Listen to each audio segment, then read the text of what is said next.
प्यारे बच्चों, गणित मंजरी क्लास 9 मैथमेटिक्स की आपकी न्यू बुक गणित मंजरी का चैप्टर 8 है ना, प्रिडिक्टिंग व्हाट कम्स नेक्स्ट है ना का एक्सरसाइज सेट 8.1 का क्वेश्चन नंबर 3 हम इस वीडियो में देखने वाले हैं।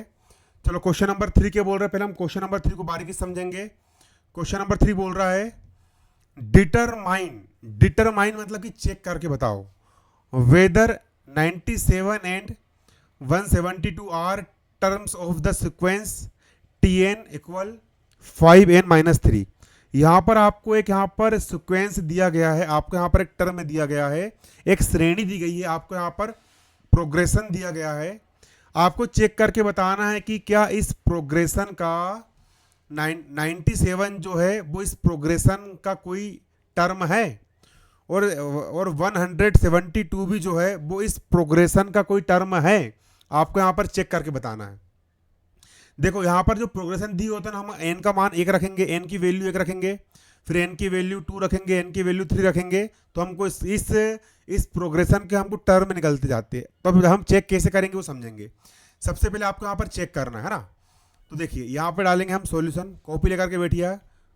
देखिए सबसे पहले यहाँ पर हम लिखेंगे गिवन, यहाँ पर हम लिखेंगे given GIVEN given term TERM। हमें गिवन टर्म, हमको टर्म क्या दिया, हमको टर्म यहाँ पर दिया है tn इक्वल दिया है 5n-3। tn इक्वल दिया आपको 5n माइनस कितना दिया आपको यहाँ पर 3। आपको यहाँ पर एक टर्म दिया गया है tn इक्वल दिया आपको यहाँ पर 5n माइनस क्या दिया गया आपको यहाँ पर 3 यहाँ पर दिया गया है ना। अब हम चेक करेंगे कि भैया 97 जो है वो इसका टर्म है या नहीं, इसका टर्म है या नहीं, यहाँ पर हम इसको चेक करेंगे है ना।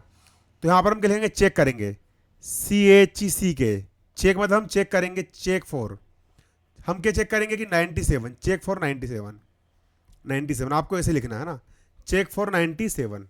ठीक है, अब 97 जो है वो इस टर्म का वो इस सीक्वेंस का टर्म है या नहीं, इस सीक्वेंस का टर्म है नहीं, चेक करेंगे। तो एक हम क्या करेंगे पुट पुट मतलब पुट रख देंगे tn की वैल्यू रख देंगे हमारे कितनी 97, tn की वैल्यू रख देंगे हम 97, tn की वैल्यू हम कितने रख देंगे 97 है ना। चलो रखते हैं। अब है ना इन फॉर्मूला यहाँ लिखेंगे इन इसको हम दे देंगे इक्वेशन नंबर 1 है ना, इन इक्वेशन 1 में हम tn की वैल्यू रख देंगे 97 है ना। अरे 97 इसका टर्म है, हमको यहाँ पर टर्म दिया है tn। अब हमको चेक करना है कि 97 इसका टर्म है या नहीं, तो tn की वैल्यू रख देंगे हम यहाँ पर 97। जब हम tn की वैल्यू 97 रख देंगे है ना, अब रखते हैं ना, देखो tn की वैल्यू कितनी रखना 97, तो tn की वैल्यू रख दी मैंने यहाँ पर 97 इक्वल का हो गया आपका इक्वल 5n का हो जाएगा आपका यहाँ पर 5n माइनस 3 का हो जाएगा -3। 97 का हो गया 97 बराबर किस तरफ 3 जो वो माइनस में है, इसको इस तरफ लाएंगे तो 3 हो जाएगा आपका प्लस में, बराबर का बराबर 5n का हो गया आपके यहाँ पर 5n बराबर किस तरफ जो ऋण में होता है उसको इस तरफ लाएंगे वो धन में हो जाता है। इसके बाद 97 में 3 प्लस कर देंगे तो हो जाएगा आपका 100 इक्वल, ये जाएगा आपका यहाँ पर कितना 5n, 100 का हो गया आपका यहाँ पर 100। 5 जो है वो n के मल्टीप्लाई में है, इसको इस तरफ पक्षांतर करेंगे तो 5 हो जाएगा यहाँ पर इसके अपोन में, इक्वल का हो गया इक्वल, यहाँ पर बचेगा आपका n। इसके बाद डिवाइड कर देंगे, n का हो गया आपका यहाँ पर n इक्वल 100 अपॉन 5, 100 अपॉन हो गया आपका यहाँ पर 5, काट दो 5 बन जा 5 का टेबल ऐसा पढ़ो कि 10 से आगे ना बढ़े, तो 5 2 जा 10 और 5 शून्यम शून्य, तो n की वैल्यू आ गई आपके यहाँ पर 20। अब n की वैल्यू यहाँ पर कितनी आ गई, n की वैल्यू यहाँ पर आ गई आपकी 20।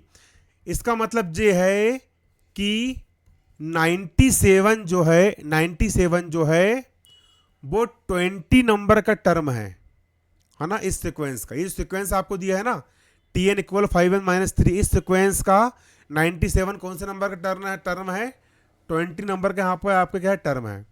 अगर धोखे से 20/3 आया होता, मतलब कि यहाँ पर इंटेगर आ गया है, इंटेगर का मतलब क्या होता है पूर्णांक आ गया है।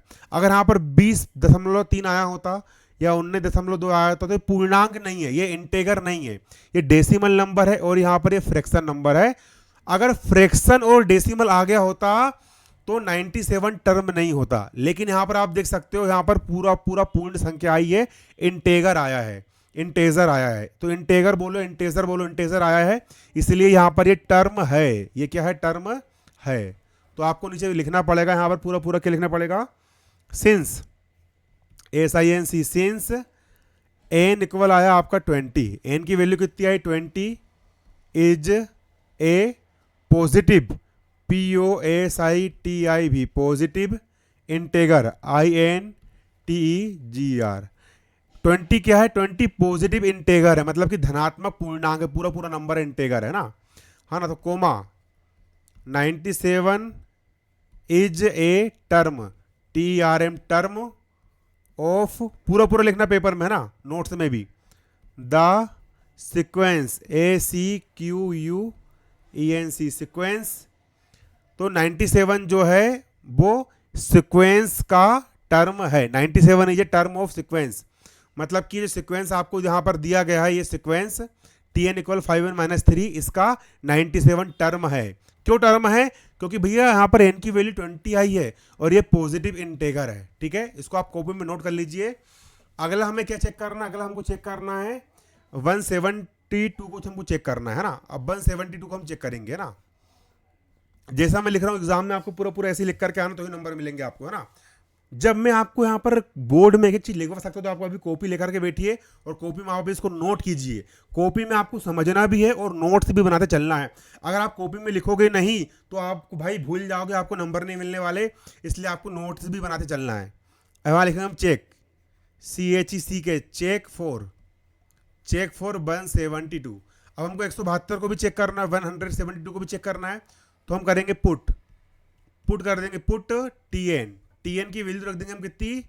172 इन इक्वेशन नंबर 1। आपकी जो इक्वेशन 1 है उसमें TN बराबर हम 172 रख देंगे ना। अब इक्वेशन 1 क्या है? इक्वेशन 1 है हमारी TN इक्वल 5n - 3। इक्वेशन 1 है हमारी TN इक्वल 5n - 3। इक्वेशन 1 हमारी क्या है? इक्वेशन 1 है हमारी यहाँ पर TN इक्वल 5n - 3। अब TN की वैल्यू कितनी पुट करना है हमको? जो टर्म हमको चेक करना है ना कि भैया 172 टर्म है या नहीं, तो TN की वैल्यू रख देंगे हम 172, इक्वल का इक्वल 5n का जाएगा आपके यहाँ पर 5n, -3 का हो गया -3, 172 का हो गया 172, बराबर किस तरफ? 3 जो है वो माइनस में है, इसको इस तरफ लाएंगे तो 3 जाएगा आपका प्लस में, इसको बोलते हैं पक्षांतर करना। बराबर का बराबर 5n का हो गया आपके यहाँ पर 5n। अगली स्टेप में 172 और 3 प्लस करेंगे तो 3 और 2 हो गया आपके यहाँ पर 5, 7 का हो गया 7, 1 का हो गया 1, इक्वल का इक्वल 5n का जाएगा आपके यहाँ पर 5n। अब 175 का हो गया 175 अपोन, बराबर किस तरफ? 5 जो है वो n के मल्टीप्लाई में, इसको इस तरफ लाएंगे तो 5 जाएगा अपोन में, इक्वल n का हो गया आपके यहाँ पर क्या? n। अब करो डिवाइड, n का हो गया n, ये 175 अपोन कितना है यहाँ पर आपका? 5 है। n का हो गया n इक्वल, काट दो, 5 1 सा 5, 5 का टेबल ऐसे पढ़ो कि 17 से आगे ना बढ़े, तो 5 1 सा 5, 5 2 5 3 सा 15। अब 17 में से 15 गया, बचा आपका यहाँ पर 2, 2 पे 5 हो गया 25। अब 5 का टेबल ऐसे पढ़ो 25 से आगे ना बढ़े, तो 5 5 सा 25, तो डिवाइड करने पर आ गया आपके यहाँ पर 35, है ना। क्या आ गया आपके यहाँ पर? 35 आ गया डिवाइड करने पर। ये भी आपका पॉजिटिव इंटेगर है, ये भी क्या एक प्रकार से पॉजिटिव इंटेगर है। इसका मतलब ये है कि भैया ये 172 भी जो है वो इस सीक्वेंस का टर्म है, क्योंकि यहाँ पर ये पूरा पूरा नंबर आ गया ना। अगर ये फ्रैक्शन में आता है ना, या फिर ये डेसिमल में आता तो फिर इंटेगर नहीं खिलाता, वो टर्म में नहीं खिलाता, लेकिन ये पूरा पूरा नंबर आया है इसलिए ये भी टर्म है। तो इसका आंसर आपके लिख दोगे, यहाँ लिख दोगे आप since, SINC, since n is, n की वैल्यू कितनी आई आपकी? 35 इज ए, n की वैल्यू आई आपकी 35, और 35 क्या? 35 is a positive, POSITIV, positive integer, INTEGR, positive integer है। 35 जो है वो एक प्रकार का क्या है? पॉजिटिव इंटेगर है ना। इसीलिए जो आपका 172 है, 172 है, वो इस सीक्वेंस का टर्म है। तो यहाँ पर आपको एग्जाम में ये भी लिखना पड़ेगा, है ना, यहाँ लिखना पड़ेगा 172 is a term, TRM, term of the sequence, ACQUENC, इसलिए 172 जो होगा वो मतलब कि टर्म होगा सीक्वेंस का। सीक्वेंस का क्या होगा, वो टर्म होगा। ठीक है, तो उसको भी आप नोट कर लीजिए, एक प्रकार से एग्जाम में आपको ऐसे लिखना है।